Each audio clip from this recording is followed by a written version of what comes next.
A plume of smoke rising over Santa Fe this morning. A small plane crashed, causing a house fire and killing the pilot. You can hear from air traffic control audio about an engine failure reported shortly after takeoff. 51 Charlie's got an engine failure. 51 Charlie, roger. You make the left turn to runway 33. Roger, 51 Charlie. 51 Charlie, you're clear to land any runway you want. The winds are calm. But the pilot could not do that, crashing minutes later. The crash rescue 1 appears the aircraft is down, but well off the field, about 2 miles off the approach end. I can't tell exactly where it is, but there's a large plume of smoke. Rescue crews responding within minutes. So the aircraft is completely down at the 274 I-25. We're getting multiple calls on this and possibly a structure on fire at this time. Our team is on the ground in Santa Fe. We start with Faith Ibuanu, live near the scene of that crash. Faith. Yes, right. One pilot lost his life to a fiery plane crash into this neighborhood just hours ago. And here's what we know so far. State police say just minutes after the pilot took off from the Santa Fe Regional Airport this morning, he made calls to the tower to report engine failure. The pilot was headed to Santa Monica, California, moments before the plane crashed into this home just south of the airport. The vacant home engulfed in flames. 10 minutes later, fire crews arrived on scene to put the flames out. However, there were still some hot spots, and chopper video from Sky 7 shows the aftermath.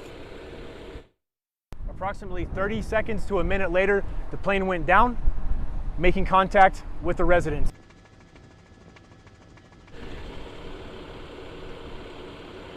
And police believe there were no other passengers on the plane. The Federal Aviation Administration and National Transportation Safety Board have taken over the investigation. And I'm going to go ahead and toss it over to my colleague Stephanie Muniz. And Steph, you spoke with neighbors who witnessed the crash.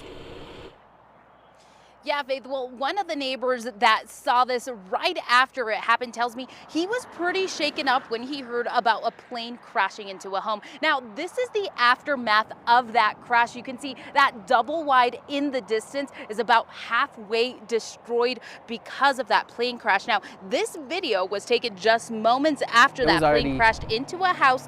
Marcos Cervantes says his mom was outside gardening when she saw everything happening. That's when he says he felt the windows in his home shake with the impact. Cervantes says that's when he decided to record and try to help. It was already engulfed, so I was like, you know, it's too late, so can't do nothing really. When I was recording it, you could just hear like pops, just boom, boom, like of whatever was exploding. Now, those pop sound is what Cervantes says he was hearing as he started to run and try and get some help. But by the time he got close to the crash, Cervantes says he could see plane debris scattered throughout the property. Now, Cervantes does say that this is usually a pretty quiet neighborhood, with the exception of those planes usually flying overhead because of the nearby airport. Reporting live in Santa Fe County, Stephanie Muniz, KOAT Action 7 News. Investigators now have to determine what went wrong. Reporter Alyssa Munoz joins us live from Santa Fe Airport. And Alyssa, what do you know about the investigation so far? The aircraft took off from this airport this morning. Minutes later, the tower right behind me received a call from the pilot just before crashing. Former NTSB investigator says he expects a basic report of information from the crash within the next couple of days, but investigation itself could take anywhere from months to a year. Investigators will document videos and pictures of the crash and carefully take a craft apart piece by piece. The NTSB and the FAA are so meticulous about examining the physical evidence. It's sort of like a CSI, but here it's like putting together a puzzle with some of the pieces missing, particularly if there was a post-crash fire. I don't know how extensive the damage is to the aircraft. They will also take a deeper dive into the pilot's history and the aircraft's maintenance history to determine the cause. NTSB will be handling this investigation. Reporting in Santa Fe, Alyssa Munoz, KOAT Action 7 News. And we'll continue following the latest on this investigation on air and online. And remember, you can always get updates on the free KOAT app.